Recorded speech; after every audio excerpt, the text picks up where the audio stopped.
Well, first of all, let me thanks the ALI for being once again in one of their amazing events. I've actually attended many of them in the capacity when I was Vice Dean for Graduate Studies, and I'm very happy to be back. I would like to thank, in particular, the Writing Centers for the invitations, and hopefully that I would share something that matters to many students, MA students in TESOL, which I believe most of the students here and also some supervisors as well. Today our topic is what to do or not to do as an MA student and even as an MA supervisor as well. So some of the stuff here, I tuned it a bit when I asked Dr. Saha last night who would be attending more, students or supervisors. So I hope that both of you would benefit from the presentation today. So why this topic is important? I've written a few things. Well, most theses makes mistakes. I'm sorry, I'm under the weather a bit, so please mind my outliers. Most thesis mistakes are new, and I remember some of the mistakes that my students made. I made them myself when I was doing my PhD. And supervisors, especially the experienced one, they go through the same mistakes sometimes with students. But don't take it as a negative word when you make mistakes. You learn from your mistakes. I mean, without it, you wouldn't actually learn. The thesis quality influence future success. How is that? Well, you learn so many skills along the way when you do your thesis. Some of them would be critical thinking skills, analytical skills, writing skills, okay, and others as well, okay. I think management skills too, conflict management as well. Sometimes you disagree with your supervisors in certain things. Also, if you want to plan for a PhD as well, okay. And I've even witnessed some of my students who ended up not working in the ELT industry, but they said we've actually used some of those skills, some of the research skills they've acquired along the way, okay? Even the justifications when you're an MA student, it helps you even in your job, whatever your job is. Doesn't matter if you work in the ELT or other jobs too. Avoiding mistakes saves time and resources. I remember when I was in the ALI, we had encountered so many instances where students, the thesis was delayed. So we had to do a lot of paperwork. And if you go back, there was no actually meetings, plannings, and stuff like that. So, and that created both pressure to the supervisors or to the student. So to avoid that, good plannings, understanding as well, supervisions, skills, and also being an MA student skills is really important for students. Better understanding of expectation boosts students' confidence. And I'm sure that if you have supervised students, you probably have seen that. Students, they were not sure about their topics, they were not sure about the methodology, okay, which is quite normal actually, to go through that. It's a very natural feeling to not be confident in one area, but with readings, with talking, with discussing, with asking, your confidence increases as well. Common mistakes can proactively address through target guidance. What I mean here is it helps supervisors in particular to, when they understand, especially the experienced ones, is to understand the issues and provide a very quick solution to students when they have problems. Whatever the problem is, sometimes it's issues with even personal issues with students as well. These are some of the comments, I think they're appearing, okay. These are some of the comments that you might say that you might get from your supervisors. I would just read one or two. I can't see you've read a lot, but the literature reviews needs to be more than a list. Where's your voice engaging critically with these sources? So these are just quotes that we comment on our students. I've seen it myself as a PhD student when I was doing my PhD in Australia. I've actually seen it in writings in red, which is more scary than seeing it actually written in an email. And I'll say that these comments, and I'll talk about it later, I think they are the one who made me as, let's say, a good researcher in my field. Without these comments, if you take them positively, you wouldn't actually learn how to handle, understand these comments, and build upon these, let's say, a plan on fixing whatever that you need to fix. Something is here, I'm sorry. All right, so these are not all of the mistakes, but just some common mistakes that I want to share with you. Unclear or overly broad research questions. I've seen that. One of my students, she wants to learn, want to explore why students in Saudi Arabia, their English is not good. I said, well, you can't do that. You can't really go and across the country and do that. So it's a dream, okay? So that's one of the things we teach students is how to, and we'll come to that when we talk about the do's and don'ts. Descriptive literatures reviews with no synthesis whatsoever. I've seen that. I've seen actually students copying and pasting the abstract of a paper, and they think this is the literature review, which is not. I've seen it in the Arabic studies, but it's not in the English studies, okay? Literature review is not meant to be just listing whatever that researcher did. Even if you summarize the paper yourself, it doesn't matter, okay? It's a summary. It's not a literature review. Weak alignment between methodology and objectives. And we've seen this very common, very, very common actually. Sometimes students deal with each section separately. So they think the objectives is different than, so there is no, let's say, coherence of their thesis. And they learn along the way. Okay, I'm not saying they don't learn. Actually, they learn with constructive feedback from supervisors, from readings. So they learn along the way. Poor proofreadings, inconsistent formatting, inadequate, inaccurate citations. These are very common as well. Now, I think with citations, I think now there are softwares that, you know, I remember in notes my days. I don't know what's nowadays. Proofreadings, I've seen drafts given to me that they were not actually, as soon as the student finishes, they send it to you. Okay. And one of my strategies I use with my students is no, finish it, give it a couple of days, read it again with a fresh mind, and then send it to me afterward. Because you cannot just finish it and just send it to me. All right, it gives you big headaches to look at the language. So it's a strategy that I actually sit with some of my students whom I think their English wouldn't be up to a standard to use a higher level of English, I would say. Lack of critical interpretation in the discussion sections. I'm sure that you've seen it all. Okay, students think that I can just list the findings and that's it, and there is no connection between the lit review. Their voice is not there, and that's the most important part of your thesis actually. And I always tell my students is a discussion is actually the heart of the thesis. Okay, so it has to be really written well. Take time to write it. Think about it. Think anywhere you go. Okay, in the morning, in the afternoons, but it has to be there. Okay.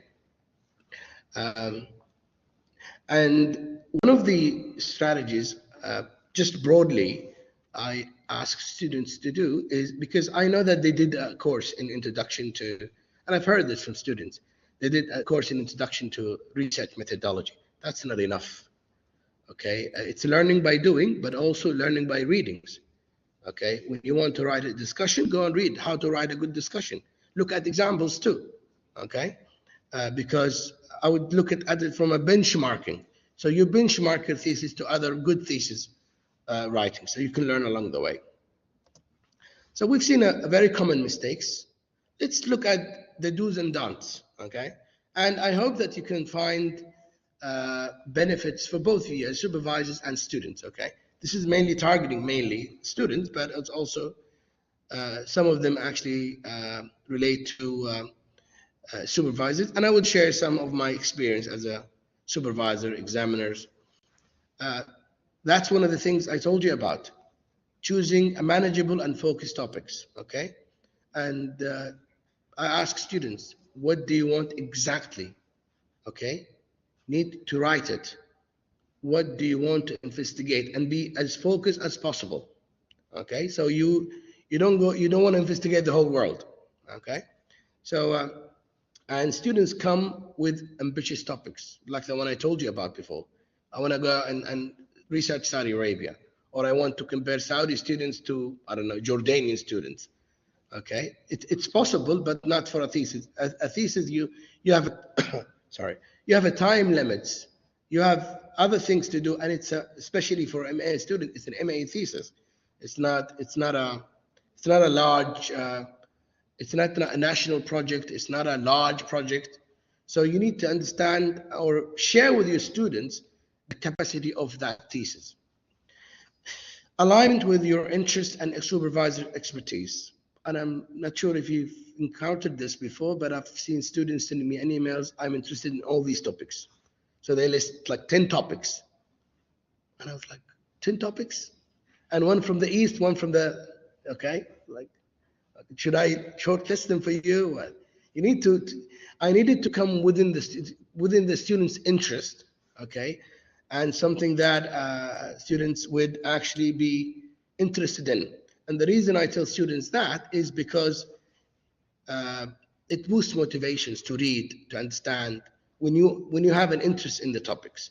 When you don't, you might actually disconnect along the way, which is not really. And I've seen it. I had a student of mine who, after 6 months, said, listen, I don't like the topic.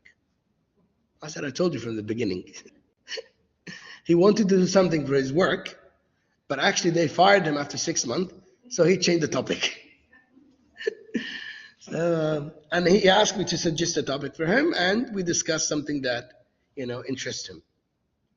And usually I would ask students, it's something that you've experienced as a language learner, something that really matters to you, something personal, okay? Something you want to really understand better.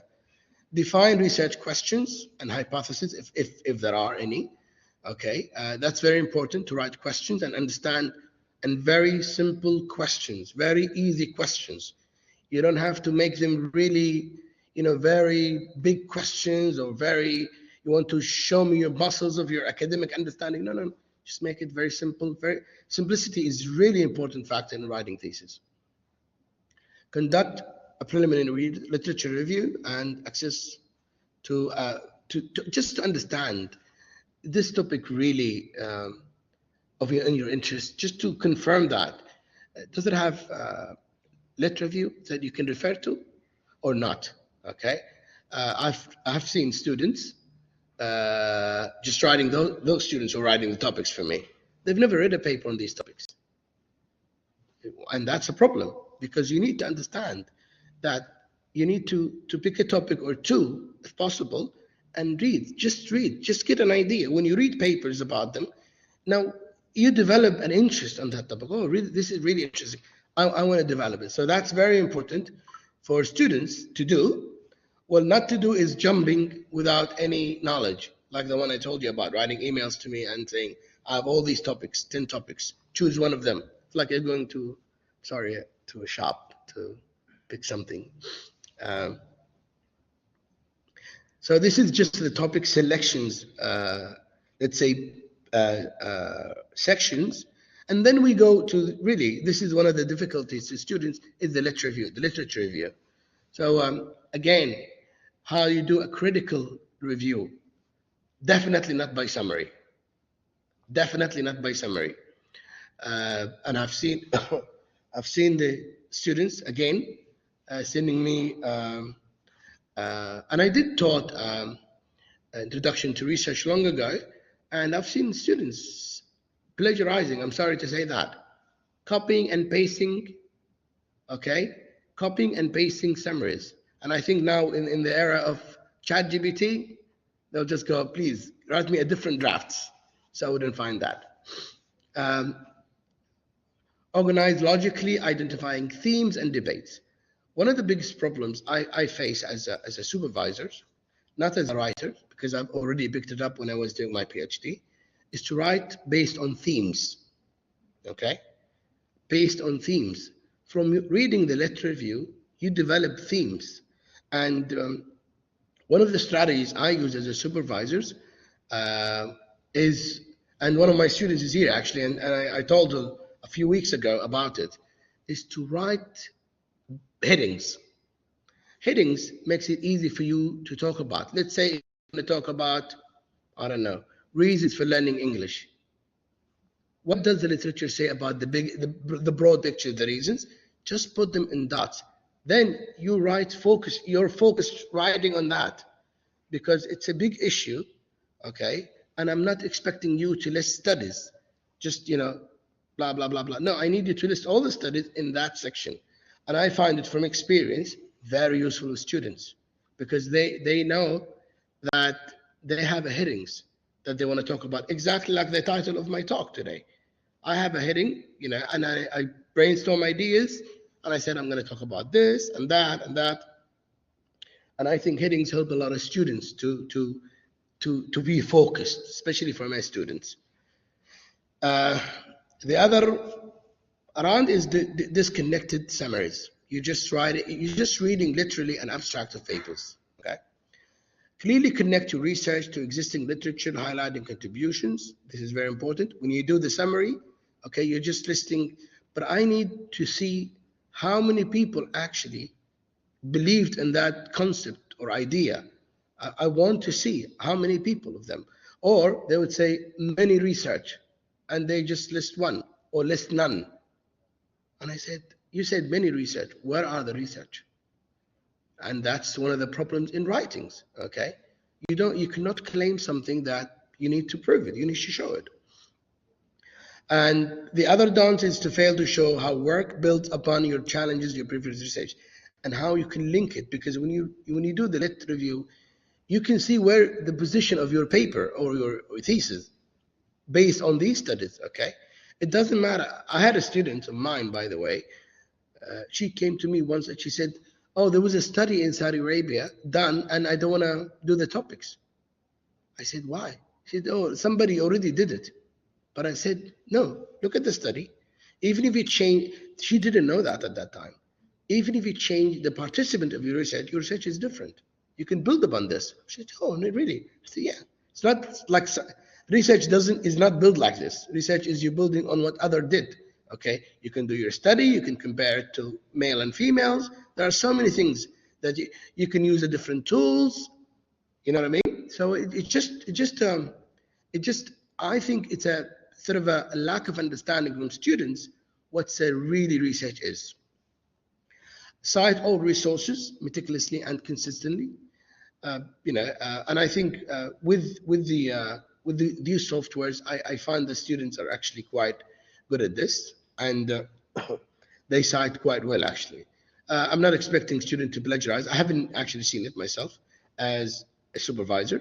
I think our MA students are really understanding of the, especially if you are aware of the work. I remember when I was doing my PhD, my supervisors, out of all my document I've sent her, there was a statement. There was actually a section in my thesis, and she knows that I write myself. And she says, "Oh, where is the reference here?"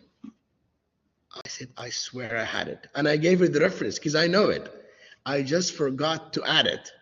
Okay, so and I think nowadays it's quite easier. Actually, in my time there was in notes and was a bit technical and difficult to use. It wasn't really that easy.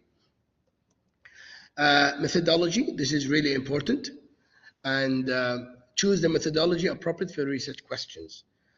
I found students talking about a methodology, just one methodology.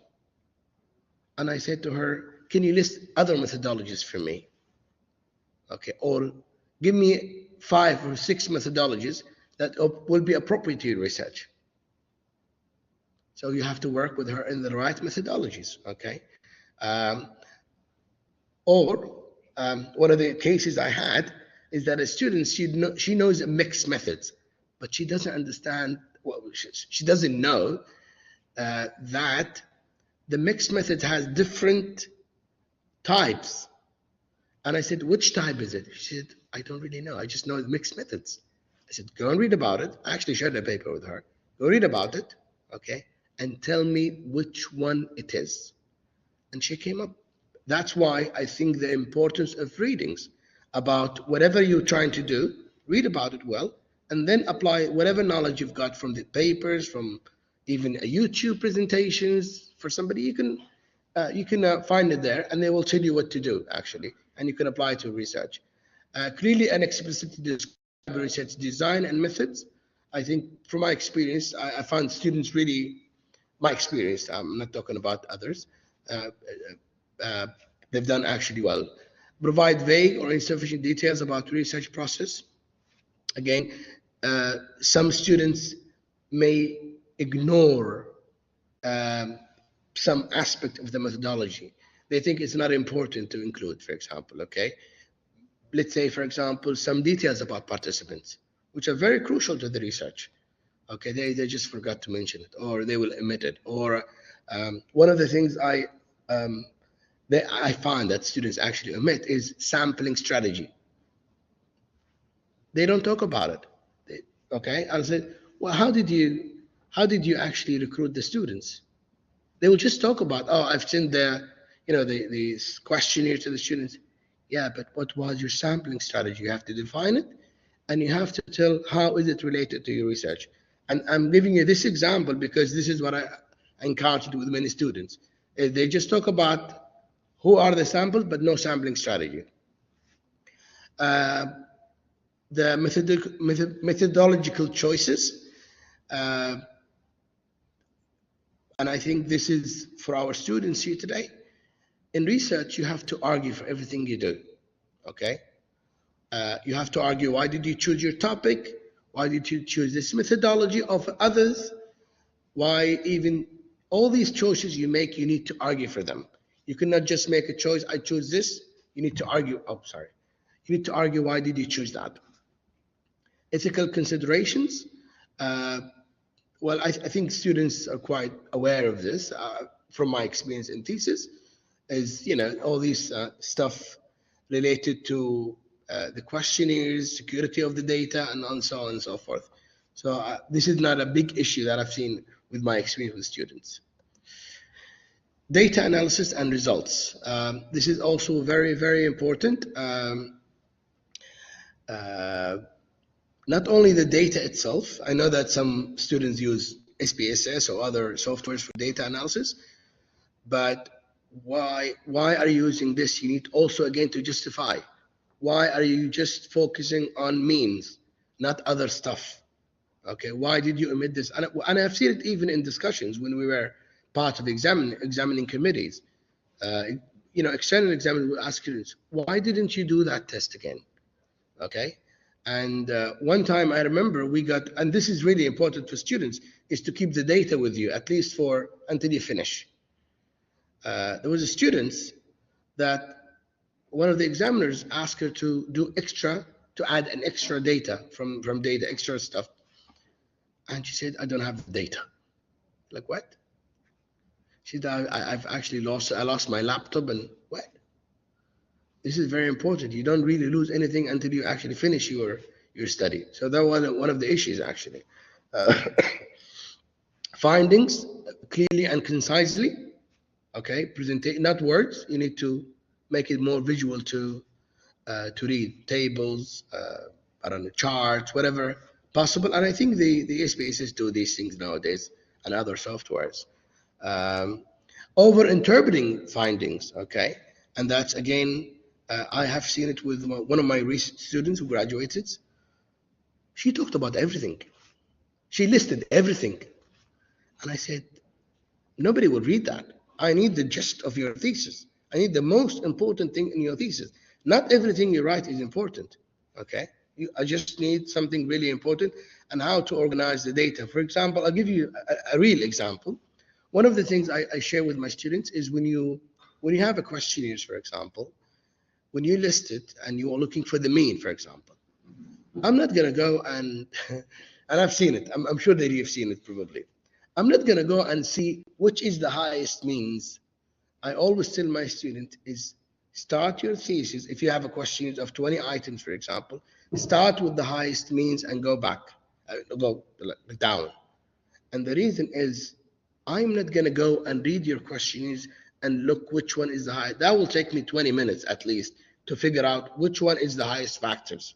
So, and I've seen that it helps. Well, actually, I remember because of this, we had comments from a few of the examiners, external examiners, that this made it easy for me to read, just to see them. Either you choose from top to down or whatever you choose, but at least make it easy to read. This is very important. And even one of that student, I told her, go yourself and do it yourself. Look in the means and see how long it takes you. It takes time to look at, I need to know which one is that. Because sometimes as an examiner, and we think of this is not only for the supervisors, we also have to think of the examiners as well. Am I good with time, Doctora? Okay. All right. Interpret results objectively and relate them to your research questions. This is really important. I'll tell you my experience with examining thesis myself. First of all, I go and read the questions, okay? And then I go to some of they're not here, but they know my approach. And I go to the findings and I look for answers to these questions. It's like when you ask somebody, what's your name? And they give you the name. I need to match the questions exactly with the findings. Are they there?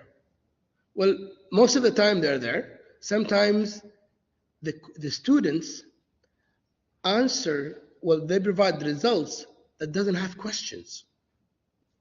And I keep telling, even when I'm in examining committee, I keep telling them that you need to go back and add another question to match with these data that you already provided. So they don't match, okay? So that's the first thing I do as as a supervisor or even as an examining member of a committee is to look at these. And I give it very simple to students, is somebody asking your name, your locations, whatever question, very simple answer. Where is it, you have to match them together, okay? And that's really, really important. If acknowledge any limitation of your data. This is really, really important.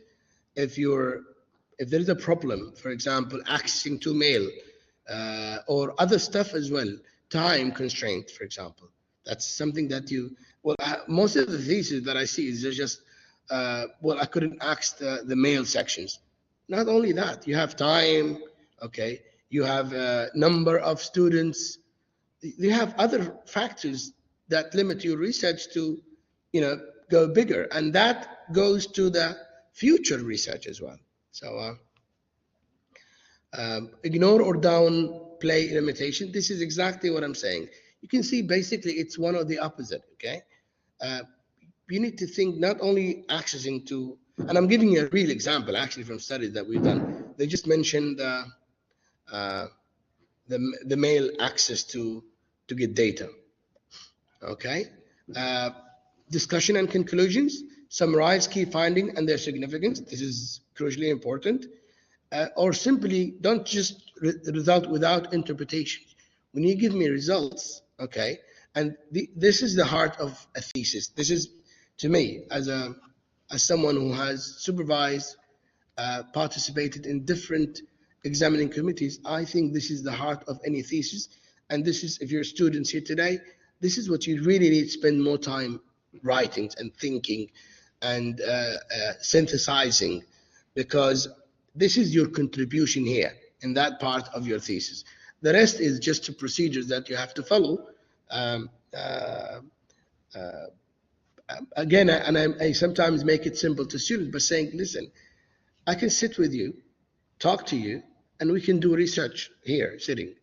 But we do research, okay? And uh, uh, I recently published a few papers. It came, two papers actually. It came from a phone conversation with somebody from the ALI. We published together two papers, just from phone. We were asking why. We were discussing a topic, and it ended up we published two papers together. From, as he said, okay, we're talking about it. Why we don't do research about it? If you're students, this is how simple it is. We were discussing something, we ended up doing research about it. So that's what we contribute to knowledge, okay? Or interruptedly without strong concluding statement. Okay, I've read everything.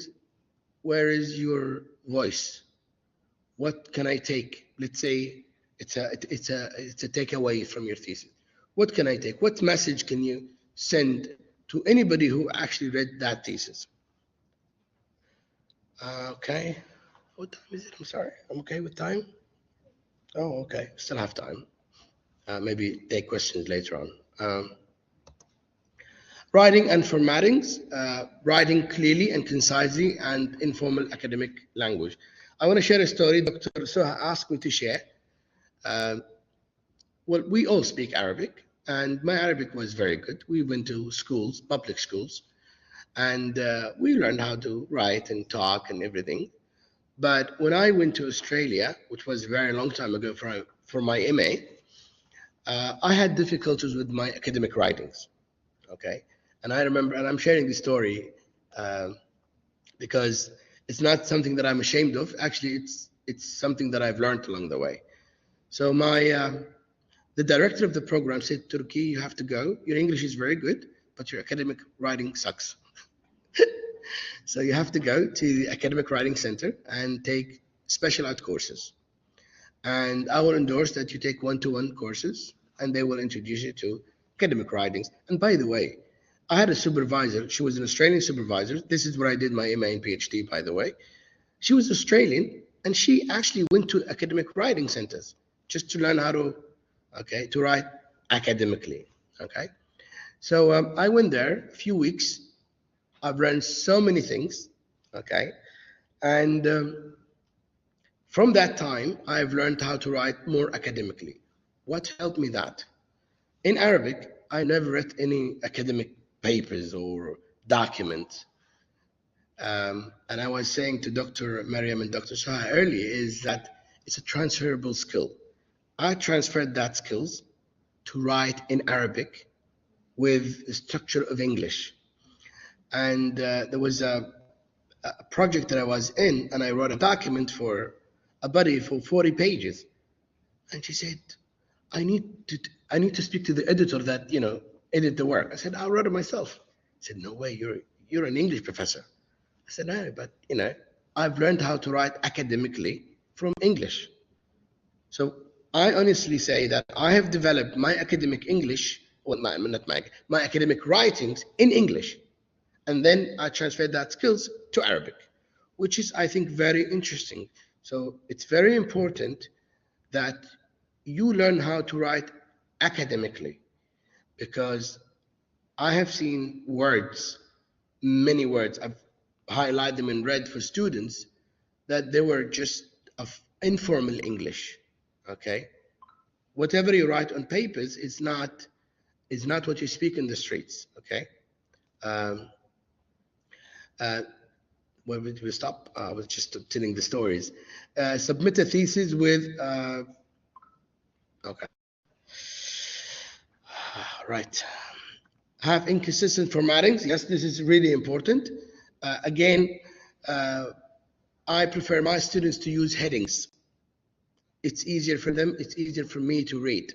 Okay. I don't like big sections. Okay. And you read, it's not a book. It's a thesis. I need to see headings. Okay. One page, then another heading, another page, or 2 pages maximum. So it makes the flow and the coherence and the cohesion of the thesis. And these are really, really, if you're an MA students today, these are really important concepts that you need to learn about. and I'm sure that the writing students are doing great. Cohesion and coherence, okay, of your drafts. They need to make sense. I ended up asking students, writing something, and said, "What do you mean here?" She said, "I don't really know." I said, "You wrote it. You should know." Okay, so that's quite important when you write something, that you understand it. Um, Proofread, okay. I don't ask students to proofread their thesis like by professional proofreaders until they finish. But I also want them to learn along the way, to learn how to read them themselves, but not to finish it and read it. I'm sorry to say that, but I get sick of my paper sometimes. I stop, leave it for a day, go have fun, have coffee, come the next day with a fresh mind, fresh brain, and read it like if you're reading it for, for the first time. And then you can pick up the mistakes that you submit a thesis with numerous avoidable errors. That's not acceptable. Seek feedback on your writing from a supervisor and peers. Give it to somebody. If you trust them, give it to them. Okay. Well, not all the time. I gave one time. I gave somebody my proposal, my first proposal in my PhD, and he stole it. So it was really sad that time. Don't wait until the last minute to seek writing feedback. Okay. Don't write big chunk of your thesis and you send it to your supervisors. Work along the way. That's what supervision is all about. Is to weekly meetings, just talking. Okay. Sometimes it doesn't have to show them drafts. Sometimes just to, I remember, for example, here, okay, 5 minutes. Okay, I'm good. I'll tell you a story. My supervisor, when I was in Australia, we never spoke in the phone, ever. I don't know her number. I only once called her and her office number, everything via emails, everything via appointments, okay? And here, because we are heavily on WhatsApp, some students, I'm sorry to say that, some students, they think you're available 24/7 for them. They'll send you 2 a.m., "Hi, doctor, good morning. What can I do with this?" My God, it's times. Your work is just 1% of what that person does in their lives, okay? I'm almost engaging. This is actually going back to engage with your supervisors. Meet regularly, but within etiquettes, okay? Ask them which time is good for you. It's like you're doing business with them. What is suitable time for you? They can set a time, and they can set actively listening. This is crucially important for supervisors and students. I had students coming back to me, it's like, "I can't remember what you said last meetings." I'm not going to repeat myself. Okay, we were discussing that hour, and that's it. You either take notes, you either record whatever we talked about. I'm not going to go back and talk about the same concept again, because that meeting was for that things, okay? So please make sure, either your supervisor or students, make sure you take either notes, record, whatever suits both of you, okay? To keep tracks, because it's sometimes with busy life for them, it's hard to, for them to remember what they said last meeting. They ask you, "What did you say last meeting?" "I don't know. I said so many things." Respect your supervisor's time and adhere to deadlines, okay? Don't miss deadlines, okay? I had students who skipped meetings with me a few times, and I did the same to them. Skipped meeting for them. All right, I'm concluding with this. Oh, sorry, I need the previous one. Okay, it's okay, it's okay. Is it coming up? Okay. So these are my final thoughts. Feedback that is specific and timely supports faster progress. So this is a message for my colleague supervisors. It's very important to provide students with feedback. They trust you. They want to learn from you, and they trust your knowledge. Okay, don't. I'm not asking to be 24 hours, available, but allocate time from them to send them a timely feedback, because they will build upon it. Because getting their degree is very important for them. Maybe it's not important for you because you already got your degree, but for them it's very important. They're building another life. When I graduate, I'm going to get a job. I'm going to do that. I'm going to do that. So time for them is very important. Supervisor feedback aim to improve logic and structure, not just the language. It's your thinking skills, it's your analytical skills, it's your management skills, it's your research skills. So, okay, if I remember one student, when I start teaching at the ELI, MA students, and I wrote a comment to somebody. I swear this is a true story. She works at Jeddah University, I think now. That student, I wrote to her, you need to improve your academic writings. She sent me an email. I am the top student in the class. I got 7 in IELTS. She was so harsh, okay? Anyways, I kept what I said, actually. I swear, that student, when she finishes her MA, she sent me an email. I still have it, okay? She says, if I can recall the email, she said, that comment you wrote made me conquer my ego, something like that, okay? I was fierce at the beginning, but seriously. So, and I meant it. I didn't, let me share this with students. When your supervisor says something, it's not personal, okay? It's not, again, it's here, okay? It's not a judgment, okay? They try to improve your skills from their experience. So please don't take it personally. It's not personal. It's just a developmental. Look at it from this way, okay? Not when you send a comment, they don't understand anything. They think because they have a PhD, they're better than us. No, it's not like that. If you have that kind of mindset, you will never develop in anything. I'm sorry. Okay, take it the good way, take it in a positive way, take it that the supervisors has some knowledge that you would like to share. It's not personal, okay? And you don't need to agree with all the feedbacks. You can discuss the points. Some students, oh, whatever you say, whatever you say. No, it's not like that. And one of my students is here, she understands that now. It's not everything the supervisor says is right. You can always go back and discuss. And this is what I do personally with my students, because I want them to develop intellectually as well. I want them, and again, one of the skills I would say in thesis writing is decision making. That students will make decision later on their own papers. And it makes me really, really happy to see students publishing after they finish MA in their own or somebody else. They've learned how to make decisions for themselves. Again, going all the processes we talked about, selection topics, they already know it. So again, they're not in the classrooms. They are learning a craft, if I may say. Okay. Again, it's a conversations to grow as a researcher. It's not to judge you. And I think this is what I had to share for today. Thank you so much. And please, if you have questions, if you want to evaluate me, if you want to be harsh, I don't mind that. For them to get a certificate, it's not. Okay. You don't want to take it, do you? No, nothing. If I do, I'll never develop. Okay. If anybody has a question, I'll be more than happy to respond to your questions. But not about your thesis. Okay.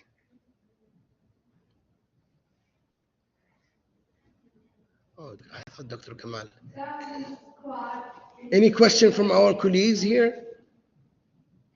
So the certificate covers so many points around the writing, the literature review, methodology, findings, and most importantly, I would say, engaging with the supervisor. Yeah. So any tales you want to share with us? Actually, I have a comment here. It's not about like a question or something, but it is a comment about you said that when you learn how to write in academic English, you started to learn how to write also in Arabic. In my opinion, this is because you are used to and saying that it is not with any other body because they are totally different. I used to be a teacher and I was also I used to review the writing and the students were writing their documents for their graduation projects. Sometimes they were writing English, sometimes they were writing Arabic. Some students like to write in their own accent, so that they will write like they are talking to their brothers or sisters in Arabic. But when they change to the English, they are writing very good. Okay. Also, some students like to write like they are making a poem or something, not like they are writing in their own projects. So we need to teach our students that there are differences between what they are writing and why they are writing. In my field, we are writing technical writing so that we cannot use what we write for like magazines or poems or whatever, and to write for like documents that we are teaching a user how to use some programs or applications. This is a thing. The second thing is that sometimes we learn from our mistakes. So when I was a student, I was not able to understand what is the meaning of writing all those documents. But when I started to be the teacher, I was forcing my students to write those documents because this made it easier for me and also for them to understand what they are working, what they want to achieve, and also to make sure that they completed everything they promised, or they may need to change the document from the start. Thank you so much. Thank you so much for your. Let me give two comments, very quick comments. I think you're right. Well, my upbringing is quite different, actually, maybe than the other. It's the upbringing that probably made my Arabic is good. But we've never written document. I've never written a paper or a thesis in Arabic. But my Arabic was good. Was very good. Okay, because of we used to read books, papers. So I have quite a good Arabic corpus, if I could say.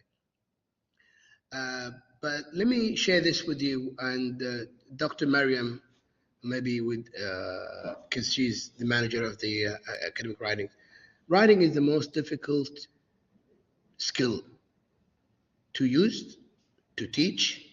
It's easy to talk, it's easy to read, it's easy to listen, but it's not easy to write unless you have developed that skills and fell in love with writings, okay?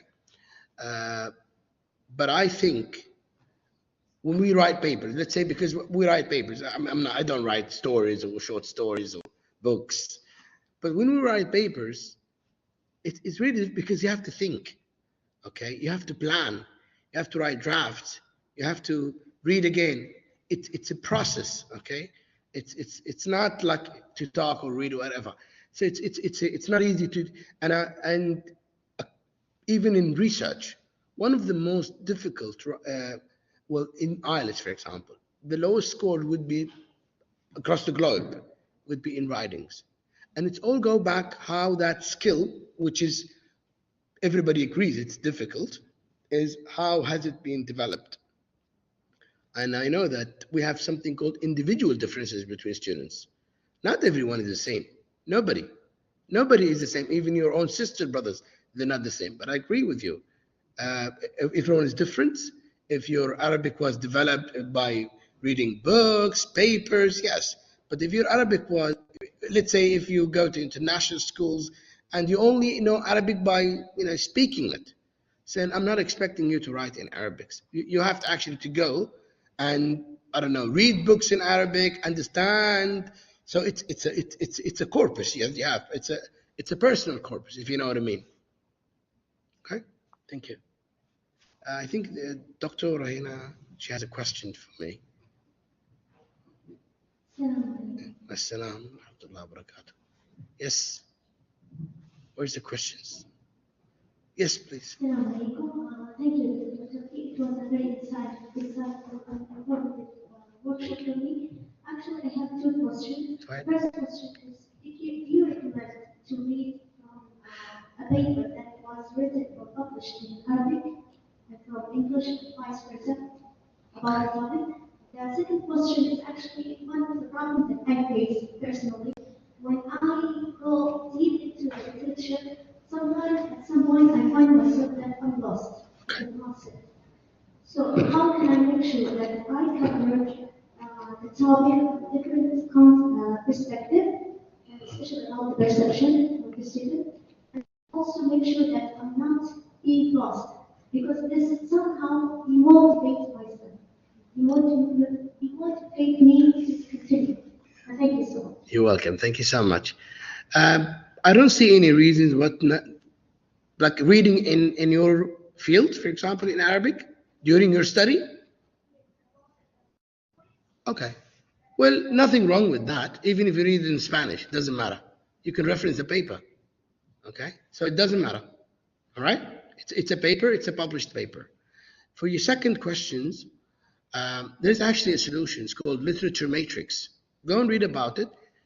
It's a visual. Literature matrix makes the paper you read visual. So it has a table where you have to write the paper, title, the methodology, the results, and then you can group the study. That's what it's actually developed for, is to not to make students lost.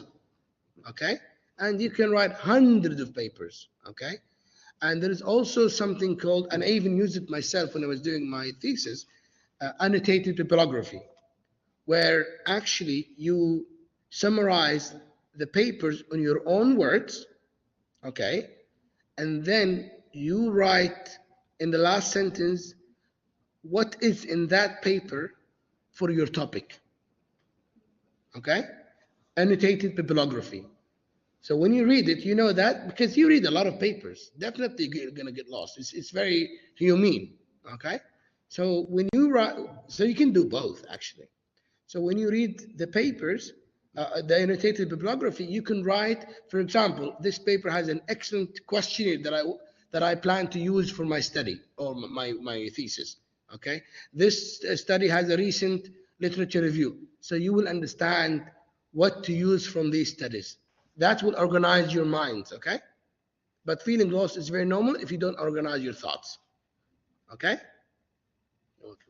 If I may add to what Okay. Yeah. Right. Turki said, project thinking ahead of how you want to organize your literature review can help. As Mr. Ibrahim in the morning told us about different syntheses, thematic, chronological, metaphorical, if there are any debate around the topic. So if you want to tag the papers and then put them, organize them into themes maybe, and then think ahead about how you want to put these references together, or the knowledge that you extracted from the literature together, organize it in like a narrative can sometimes. Can I add one point, please, if you don't mind? Let me tell you something. Uh, there are actually research. So there was somebody said to me that they think that human were existed so people can do research on them, which is quite funny actually. But it's true. There's actually a line of research. Well, it's not a line of research, but people who investigated problems encountered by students, different problems, for example, writing problems. So whatever issue, trust me, whatever issue that any student experience here today, whatever difficulties you have, it's already been investigated in the literature, okay? Just write it in Google, you'll find literature talking about your problems. Okay, for example, we talked about today about being lost in writing literature review. If you go online, you will find papers by prominent researchers talking about that issue from, I don't know, international students, because some of these topics are discussed among international universities because they have different international students from whatever in the world, and they have different difficulties, by the way. Okay, for example, Saudis are good in this, Chinese are bad in that, for example. And I had experience. I was an English teacher in Australia when I was there, and I taught Chinese students. I had to go and read papers about teaching Chinese students, so I would understand the culture and how to approach them as a teacher. So everything is already there. We have to look for it. It's not a personal problem. Trust me. Whatever issues you have, it's been already discussed in the research. There are already strategies already available that you just have to look it up. And maybe with the ChatGPT today, just write the problems. They will tell you what the solutions is, or they guide you. Okay. And I think that's quite easy. It's not that difficult. But whatever feelings you have, feeling lost, feeling confused, lack of time. Trust me, there are many. I felt it myself when I was doing my PhD. I felt lost. I felt, I'll tell you a very quick funny story. I agreed with my supervisor to give me her feedback on a Friday. Do you know why? So I can have fun in the weekend and go back and I don't see it. I see it on Sunday, on Monday, sorry. Okay? So I come fresh. I have a very good week. I see it in the email, but I'm not going to open it. I'll open it on Monday. Okay? So whatever bomb is there, and it worked out with me very well. Yes, Dr. Okay, thank you, Dr. Turki, for this beautiful presentation. Thank you so much. It brought us a lot of memories, the do's and don'ts. I just want to ask you something. Would you give advice to students who were sharing their thoughts about different supervisors? So I remember we were sitting with my friends and colleagues, and we were sharing some thoughts about different strategies of supervisors. What kind of advice would you give to our students if they have different strategies coming from different types of supervisors? Okay. You mean like when they have two supervisors? No, they have one supervisor, but one student is talking to another student, and they share their thoughts about supervision. Yeah. That's and how we can I understand that. Yeah. I know how to do that, but I just want to listen to your strategy. Okay. Well, I think we are a society. Well, we're humans anyway, and we judge by character. Okay. والله دكتورة مريم دكتور تركي طيب ودكتور okay. And those students who have been with me, okay, whatever personal character that I have, it has nothing to do with performing a quality supervision to students and guide them to the right path to finish their degree. And if I may, thank you so much. If I may say, well, I'll give students the advice, not the supervisors. Well, what advice I would give to the supervisors is be kind. Okay, those students have a life, and they have issues, they have problems, and I've seen it. I've supervised students. They have personal issues sometimes, and we have to be very understanding of their, you know. I remember, and Dr. Nasha will remember that. There was a student, she wanted to drop her MA thesis because of a personal issue, okay? And we convinced her to come back and, you know, we'll be more understanding. She was dropping. Now she has a very good job, very good salary, okay?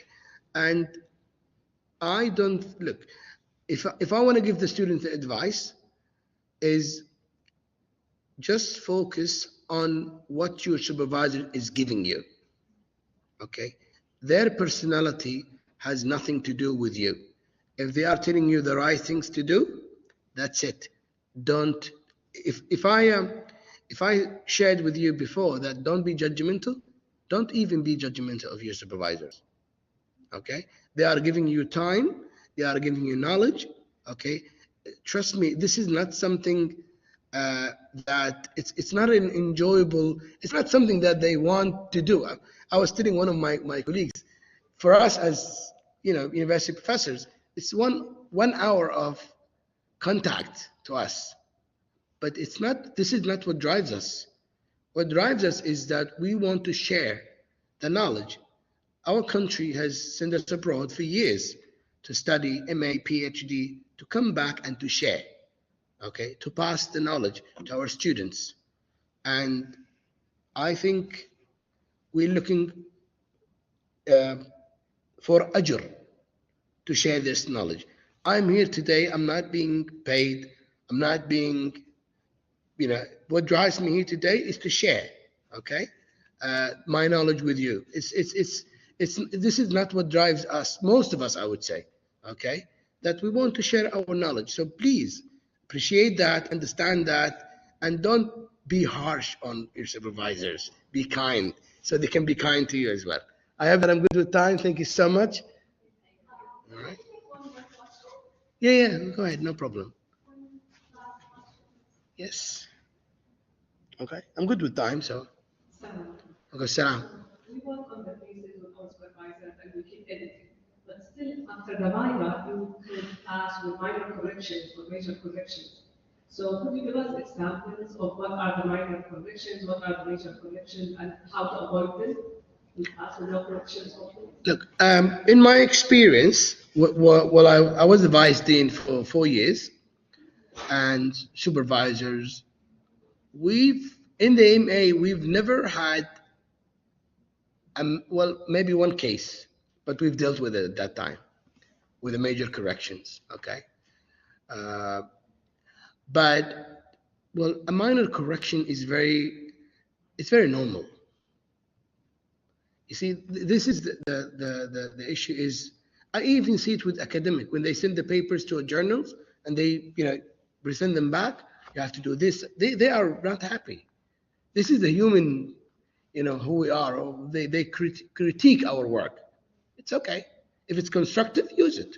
If not, it's okay. But from my experience with theses, most of the time, we do the minor correction. That's what I have seen. And what I mean by minor corrections is, could be typos, could be something to add in the literature review, could be adding a paragraph to explain something that was not explained well, okay? But the thesis itself, they were following a rigorous academic research. And really, I was the vice dean for years, and I know what my colleagues here put their heart and souls in teaching students, okay? But again, it's not just what you learn in the classroom. This is really important. It's what you learn outside as well. You're supposed to read. You have reading lists.